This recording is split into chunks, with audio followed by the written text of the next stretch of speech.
പണ്ടൊക്കെ നമ്മൾ തിയേറ്ററിൽ പോകണമായിരുന്നു പടം കാണാൻ. ഇപ്പം തിയേറ്റർ നമ്മുടെ, പക്ഷെ അവർക്ക് നെറ്റ്ഫ്ലിക്സിന്റെ ഒരു ഫുൾ സീരീസ് കാണുന്നതിന് ഒരു കുഴപ്പമില്ല.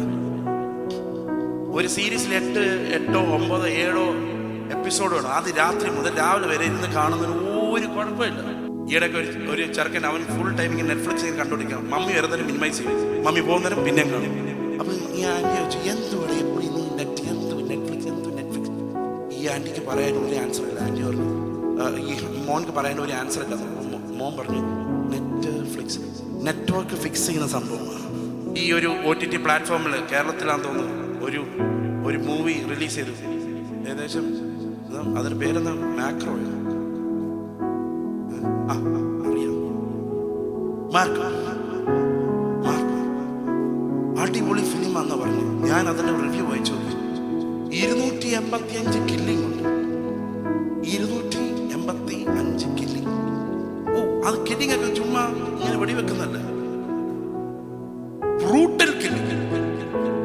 പക്ഷെ അതാണ് യൗവനക്കാർക്ക് നെറ്റ്ഫ്ലിക്സിൽ വേറൊരു ഇതുണ്ട്. ഒരു ഗ്രൂപ്പ് ഓഫ് തീവ്സ് അവരെ ഒരു ബാങ്ക് കണ്ട് പോയി സ്റ്റീൽ ചെയ്യുന്നത്.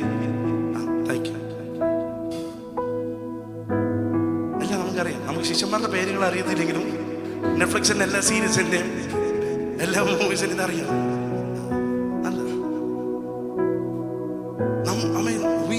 ഇതെല്ലാം പ്രൊമോട്ട് ചെയ്യുന്നത് എന്താണ്? വയലൻസ്,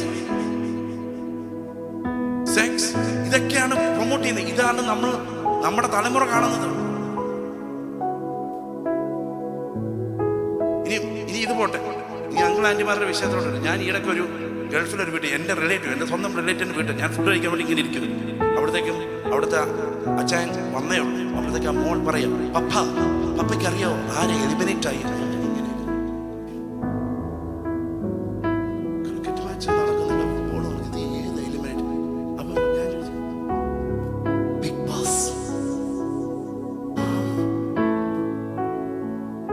സീരിയലും റിയാലിറ്റി പണ്ടൊക്കെ ഒന്നും ഐഡിയ സ്റ്റാർ സിംഗറും ഈ സ്റ്റാർ സിംഗറും അതൊക്കെ മാറി. ഇപ്പം നമ്മൾ ബിഗ് ബോസ് ഇത് കണ്ടോണ്ട് ഇതൊക്കെ കണ്ട് നമ്മുടെ മനസ്സ് ഫുൾ ഞാൻ അധികം പോകുന്നില്ല. പിന്നെ നമ്മളിവിടെ അവൾക്ക് എൻ്റെ അടുത്ത് എന്തോ ഒരു, നമ്മൾ ഈ കാണുന്നതെല്ലാം ഇറ്റ് അഫക്ട്സ് അവർ മൈൻഡ്. ഞാൻ വളരെ പെട്ടെന്ന് പോകാൻ ആഗ്രഹിക്കുന്നു. നമ്മൾ ഇൻഫ്ലുവൻസ് ചെയ്യുന്ന ഒത്തിരി കാര്യങ്ങളുണ്ട്.